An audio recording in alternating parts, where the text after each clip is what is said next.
Holidays-nale, அது நம்ம GT Holidays தான். GT Holidays, South India's #1 travel brand. Nilgiri மாவட்டம் கூடலூரில் வனவிலங்குகள் தாக்குதல், சாலை உள்ளிட்ட அடிப்படை வசதிகள் கோரி முழு கடையடைப்பு போராட்டம் நடத்தப்பட்டு வருகிறது. கூடுதல் விவரங்களை செய்தியாளர் சுரேஷ் வழங்க கேட்போம். சுரேஷ், வணக்கம். எதற்காக இந்த போராட்டம் முழுமையான விவரங்களை பதிவு பண்ணுவா சுரேஷ்?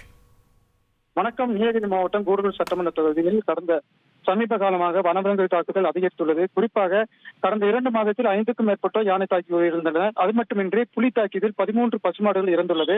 ஆனால் யானைகளை விரட்டவோ பசுமாடுகளை வேட்டையாடும் புலியை பிடிக்கவோ வனத்துறையினர் மெத்தனம் காட்டுவதாக தொடர்ந்து பொதுமக்கள் குற்றம் சாட்டி வந்தனர். அது மட்டுமின்றி கூடலூர் பகுதியில் கடந்த 8 வருடங்களாக சாலைகள் முழுவதும் சீர் செய்யாத நிலையில் குண்டு குழியுமாக மாறியுள்ளது. குறிப்பாக பல்வேறு நிலப்பிரச்சனைகளை காரணம் காட்டி மக்களின் அடிப்படை தேவைகளும் மறுக்கப்பட்டு வருகிறது. உடனடியாக தமிழக அரசு மக்களின் கோரிக்கையை பூர்த்தி செய்ய கூறி கூடுதல் சட்டமன்ற தொகுதி முழுவதும் முழு கடையெடுப்பு முழு பந்துக்கு அறிவித்துள்ளனர். குறிப்பாக ஆட்டோக்கள் மற்றும் தனியார் வாகனங்கள் மற்றும் சுற்றுலா வாகனங்கள் ஓடவில்லை. இந்த 24 மணி நேர கடையெடுப்பில் வியாபாரி சங்கம், பொதுநல அமைப்புகள், அனைத்து கட்சிகளும் இந்த போராட்டத்தில் ஈடுபட்டுள்ளனர். விவரங்களுக்கு நன்றி சுரேஷ்குமார். Holidays-nale, அது நம்ம GT Holidays தான்.